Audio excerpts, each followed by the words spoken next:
ये कोश, पंचकोश चक्र, मन, चेतनता और आत्म की अगर संबंध जानना है तो सबसे प्रथम इम्पोर्टेंट ये जानना इम्पोर्टेंट है कि आत्म ही सत्य है और आत्म ही नित्य है। आत्म की व्यक्तीकरण होना जरूरत हुआ था, क्योंकि आत्म निर्गुण निराकार निरंजन सच्चित आनंद स्थिति में रहता था। निर्गुण निराकार निरंजन अवस्था में पहली होता था। बाद में आत्म जब सच्चिद आनंद अवस्था में आई तो सत चित आनंद को समझने लगी। सत रहने की इच्छा, चित अपने आप को व्यक्तीकरण एक्सप्रेस करने की इच्छा और आनंदित रहना, ये तीन गुणों को प्राप्त करी थी। निर्गुण निराकार निरंजन आत्मा जब ये तीन गुणों को प्राप्त की तो ये रहने की इच्छा, अपनी व्यक्तित्व बनाए रखने की इच्छा, अपने व्यक्तित्व बनाए रखने की इच्छा, अपने व्यक्तित्व को व्यक्तीकरण करने की इच्छा और आनंदित रहने की जो इच्छा है, ये इन तीन इच्छा क्रिया ज्ञान शक्ति के रूप में बन गए थे। अपने आप को रहना इच्छा शक्ति के रूप में, अपने आप को व्यक्तीकरण करने की एक्सप्रेस करने की जो गुण है वो क्रिया शक्ति के रूप में, और आनंदित रहने की जो प्रक्रिया था वो ज्ञान के रूप में प्रभावित हुआ। तो ये आत्म जब सच्चिद आनंद बना तो वही निर्गुण निराकार निरंजन स्वरूप है। सो आत्मा अपने ही सच्चिदानंद स्वरूप को जब दर्शाई तो कहा जाता है कि निर्गुण निराकार निरंजन अस्तित्व जब इच्छा क्रिया ज्ञान शक्ति की त्रिकोण से अपने आप को दर्शाई तो सात रंगों की, सात अस्तित्वों की ही उत्पन्नता हुई है।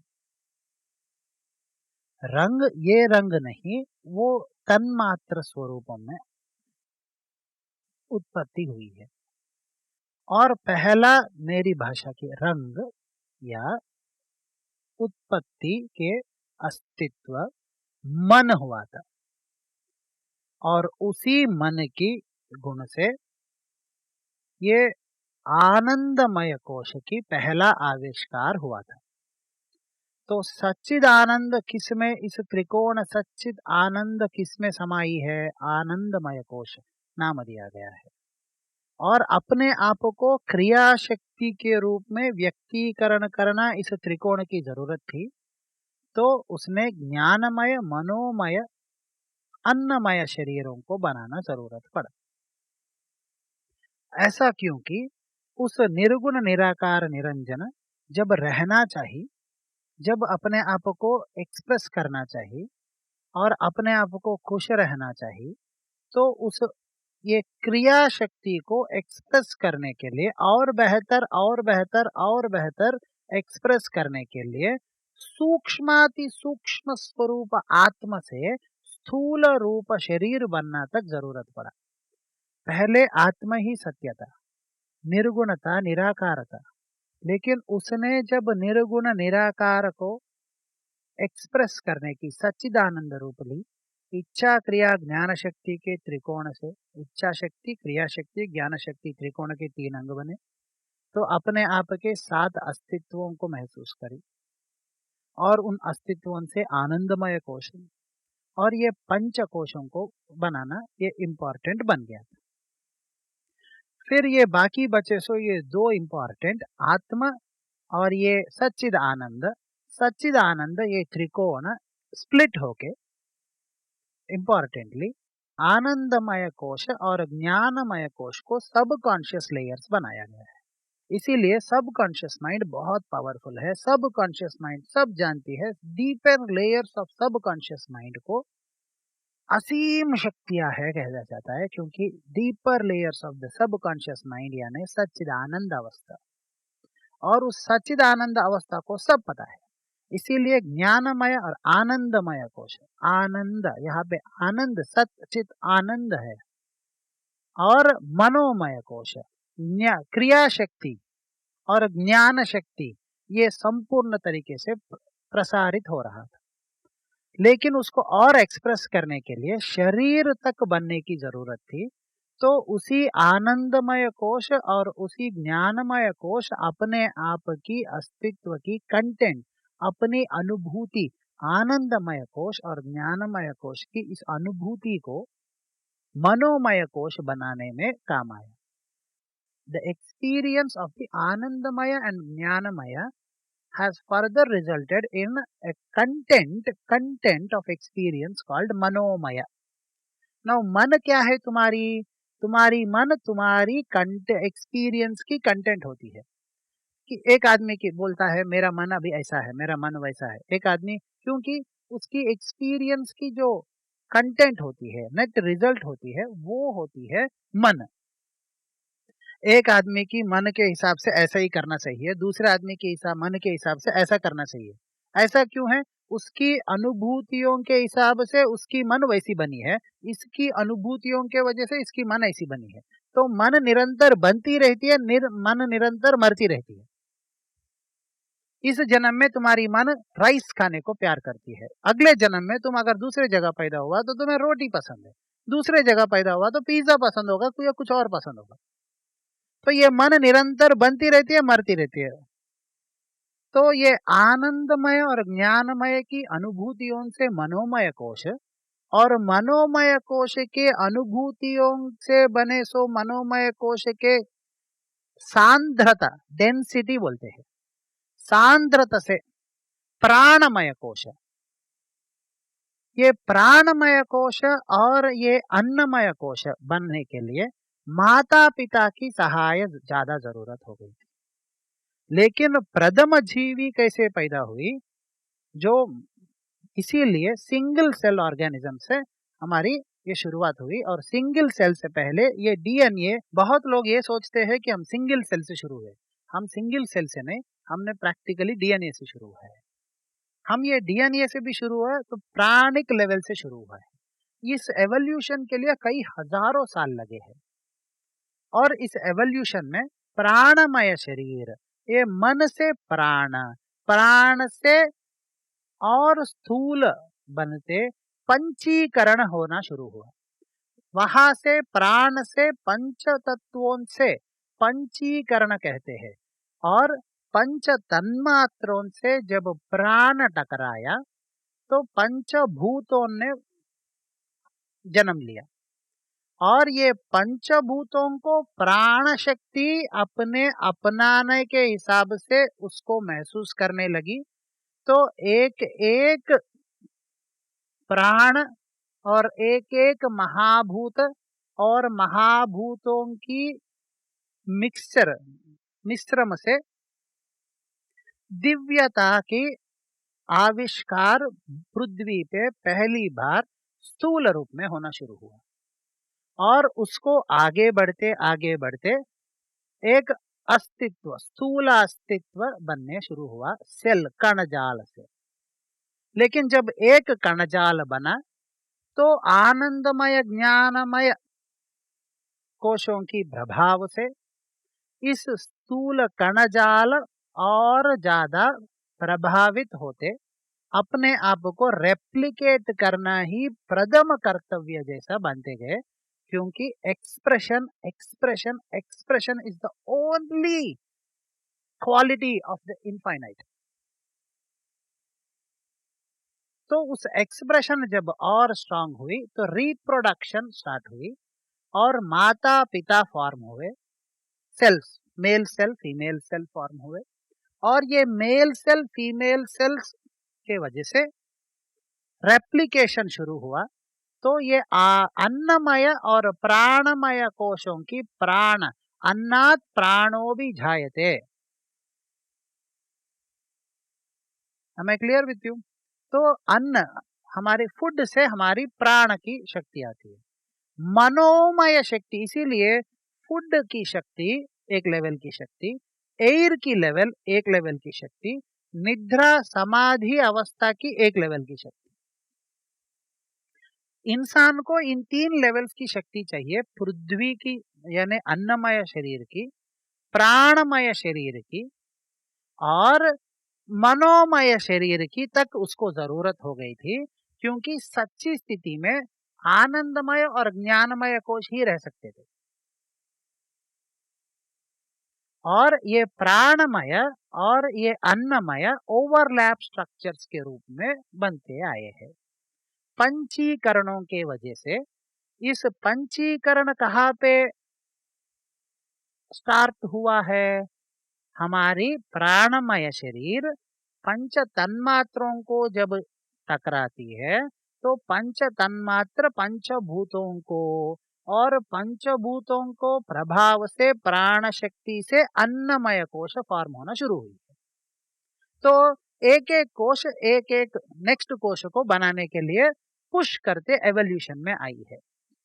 तो इसीलिए अन्नमय कोश माता पिता के एवोल्यूशन से कनेक्टेड रहती है। प्राणमय कोश क्योंकि माता पिता के शुक्र और अंड को लेके माता के जठर माता के गर्भ के अंदर पंचीकरण शुरू करते हैं और उस करने के वजह से माता की प्राण शक्ति, इसीलिए राजा राम को पता है माता ही सत्य है, माता ही नित्य है। एक बच्चे को पिता भरोसा है, माता सत्य है। जब बच्चा पैदा होते ही पहला पहचानेगा माँ का स्पर्श, माँ का वो वास को पहचानता है। The smell of the mother is more important and he knows the smell of his mother. Nobody will tell him, but he doesn't know the smell of the father. He will later recognize the father. Why? Because the physicality of the mother's prana shakti से पंचीकरण होती है तो माता से अनुभूति ज्यादा होती है। लेकिन राजा राम जैसे महायोगी पितृवाक्य परिपालन के ऊपर, मैं योगी कहता हूँ राम को, आप बुरा मत मानिए, क्योंकि राम महायोगी के रूप में जीते हुए उसकी भगवत तत्व की अस्तित्व को हमें समझाया है। वो भगवान हमारे लिए है, वो अपने लिए योगी की तरह जिया है। तो इसीलिए हम महागुरु स्वरूप राम को योगी भी कह सकते हैं। और उस योगी स्वरूप ने पितृवाक्य परिपालन इसीलिए किया क्योंकि ये प्राणमय कोश से प्राण, पिता की प्राण और माता की अन्नमय कोश की पंचीकरण से हमारी शरीर की पंचीकरण। तो शरीर बनी है माता की वजह से, प्राण आजीवन बनी है पिता की वजह से, और प्राण शक्ति के वजह से अन्न शक्ति, अन्नमय कोश की शक्ति है, इसीलिए पिता की अस्तित्व बढ़ जाती है। इसीलिए गुरु स्वरूप राम ने पितृवाक्य परिपालन किया था। तो ये प्राणमय शरीर कहाँ से उत्पन्न हो रही है?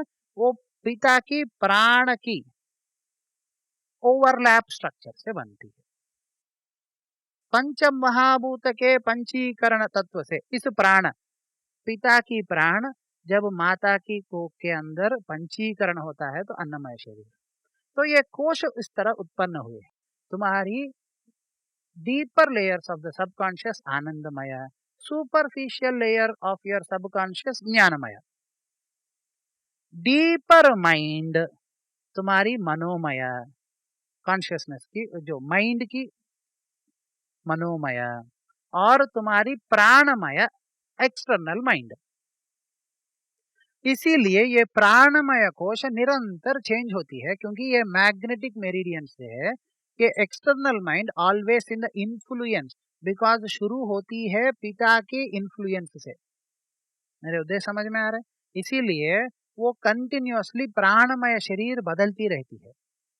तो इसीलिए हीलिंग में भी ये प्राणमय शरीर को हील करना, या चक्रों में ये चक्र सिद्धांत प्राणमय में आते हैं।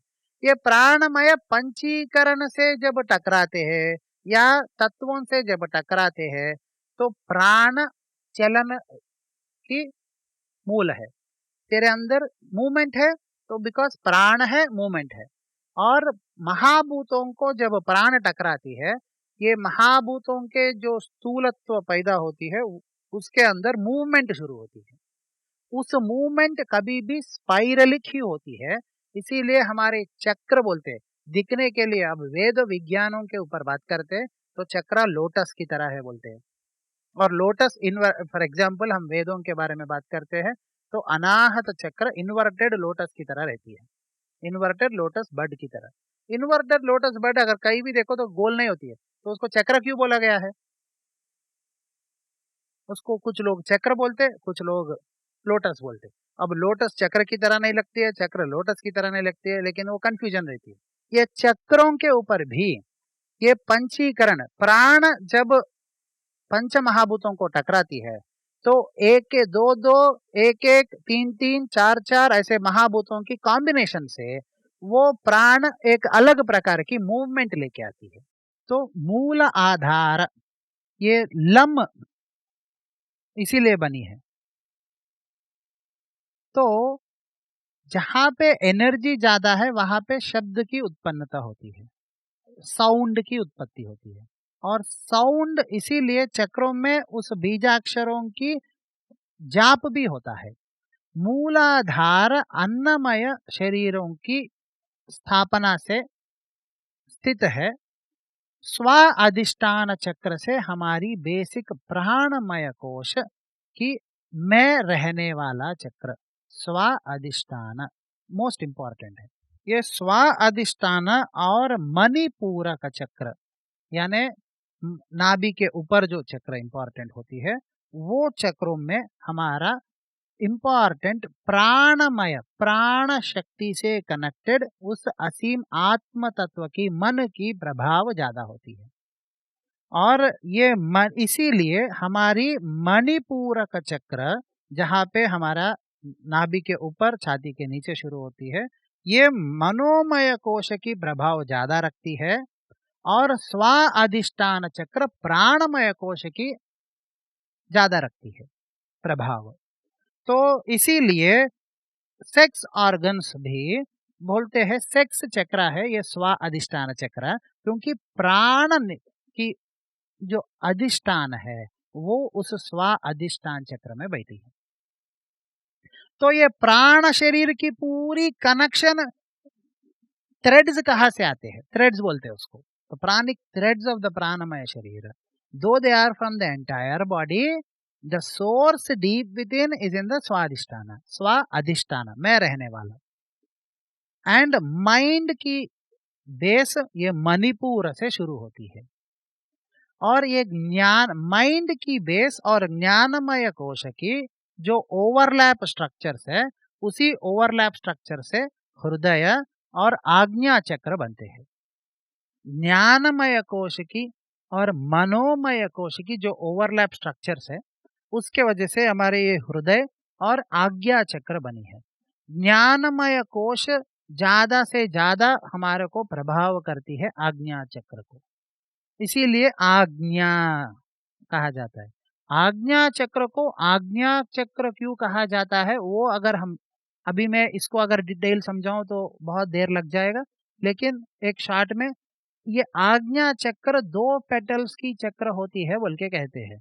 अगर दो पेटल्स की पंखुड़ी वाली कमल की जैसा दिखती है तो वो कभी चक्र की तरह नहीं होती है, लेकिन उसको वैसे चक्र क्यों कहा गया है वो समझो। उसके बीच में एक त्रिकोण भी रहती है, ये इसीलिए ये ज्ञान, क्योंकि ये आज्ञा चक्र हमारी ज्ञानमय कोश को ओवरलैप करती है और हमारी मनोमय, इसीलिए मन बोलते हैं तो हम सब हृदय के ऊपर हाथ लगाते हैं, लेकिन ये मनोमय कोश से ही नहीं बनती है, मनोमय कोश की ओवरलैप से भी बनती है।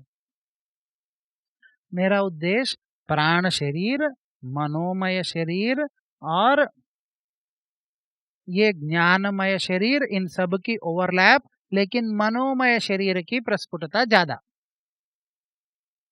यहाँ पे ज्ञानमय शरीर की प्रस्फुटता ज्यादा। और सहस्रार चक्र ये कंट्रोल फैक्टर ये ज्ञानमय की संपूर्ण अधिष्ठान बनती है। सर के 6 इंच और सर के 12 इंच के ऊपर अलग दो प्रकार के चक्र होते हैं। जिसकी वर्णन ज्यादा नहीं किया जाता है। इन चक्रों के अंदर ही आनंदमय कोश की अधिष्ठान रहती है। आनंदमय कोश की शुरुआत होती है सहस्रार चक्र से, लेकिन सहस्रार चक्र में आनंदमय कोश की बहुत ही थोड़ी इन्फ्लुएंस रहती है। सर से 6 इंच के ऊपर और सर से 12 इंच के ऊपर है सो ये आनंदमय कोश की ये इम्पॉर्टेंट अस्तित्व या प्रभावित स्थान है।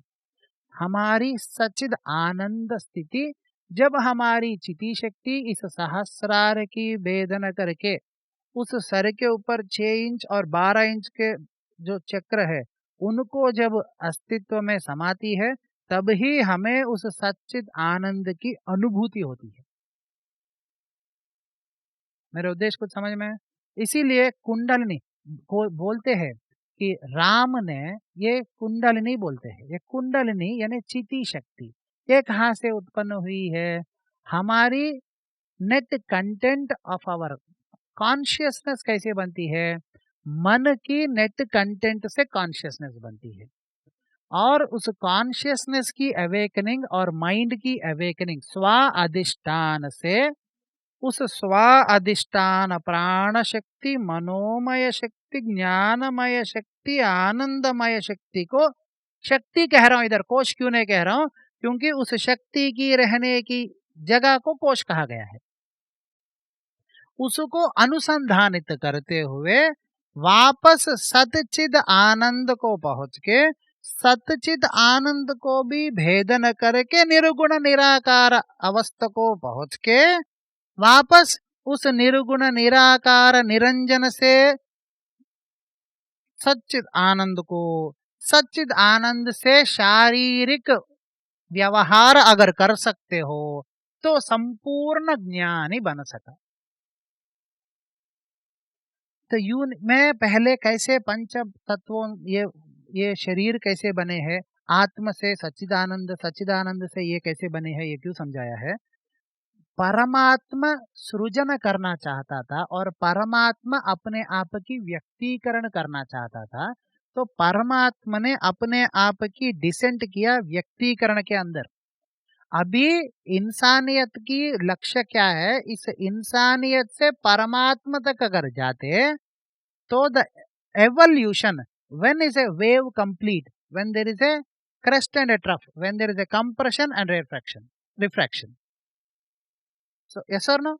Same way, jab from the divine fell into the expression, and from the expression if there is an ascent into the divine, then the divine expression manifested on the existence.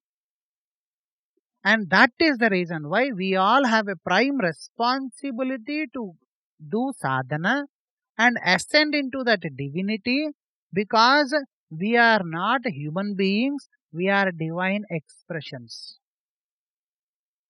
If we do not ascend, we just remain as expressions. And expressions are always confusing and contradicting. Am I clear with you? And expressions are always limited. First point. The most important thing in expressions is expressions are always limited. So, man should not end up in the limitations of his own expressions. Am I clear with you? A painter paints and painting. The painting definitely is beautiful, but not more beautiful than the imaginative capabilities of the painter. उसकी हृदय में जो भावुकता है, उस भावुकता से बेहतर तो नहीं होगी वो। कितनी भावुकता बढ़ती है पेंटर के अंदर, उतनी ही अच्छी सुंदर पेंटिंग आती है। लेकिन उस भावात्मक अनुभूति, एक सुंदर पेंटिंग जिसको पेंटिंग कुछ समझ में नहीं आता है, उसको दिखाओ तो बोलते क्या कुछ नहीं। तो देखने वाले की हृदय मोर इंपॉर्टेंट है पेंटिंग से, हृदय की भावना मोर इंपॉर्टेंट है। वैसे हम the divine descended into this expression, but this expression without the divinity cannot be divine expression. Am I clear? So this is the connection between the panchakoshas in very briefly, in a very In a very brief explanation, if you want me to tell you, this is what I can. I have missed a lot of connection links here in between. Why I have missed a lot of connective links? Because to explain it in a brief way, I missed some connections there. Connections in the sense continuations. But if I explain why chakras and why Anahata chakra has 12 petals, why Agya chakra has 2 petals, and why this petal has this frequency, why that petal has that frequency, why they rotate. For example, Agya chakra rotates in a day. Agya chakra vibrates and rotates for every person and tilts its rotation axis to 45 degrees 25 minutes, at least 6 times a day, every day, every human being. Why does it tilt so? It is very important for understanding. But if you do not understand that, and if you just understand, okay, Agya Chakra, the Bijakshara is Om, and I keep chanting that, it's not enough. Because what is happening is, chakras are the faces for the koshas. Cleaning a chakra is not enough because the load is in the kosha. Am I clear with you? And I clean this. See, it is not enough if I clean the face. I have to clean the pores deep within, and if there is deeper health within me, then the face naturally looks better. Yes or no? Same fashion, chakras are the face of koshas, and these chakras are the interactions of the prana to the mahabhutas. And as long as this interaction is there, this body, the mahabhuta, the physical element can be maintained. Am I clear with you? The day chakras stop, or the prana shakti stops interacting with the pancha mahabhutas, this physical body gets decayed. Am I clear with you? That is the reason why we have chakras. We don't need to meddle with chakras. Chakras we don't need to meddle with. All we need to meddle with is that experience of our own self, the being. Meddling with chakras will result in a lot of emotional stress. You are having a lot of emotional stress in your life, and so you come to Adhyatmikata, and then you learn about chakras and meddle with them and create more problems in the name of kriyas or in the name of other stuff. Chakras are just the interactions of your prana to the 5 natural elements, and this interaction causes a rotational torque within you. It rotates and it creates a torque, and that torque is used to feed your existence body, that magnetic power. Jai Gurudatta.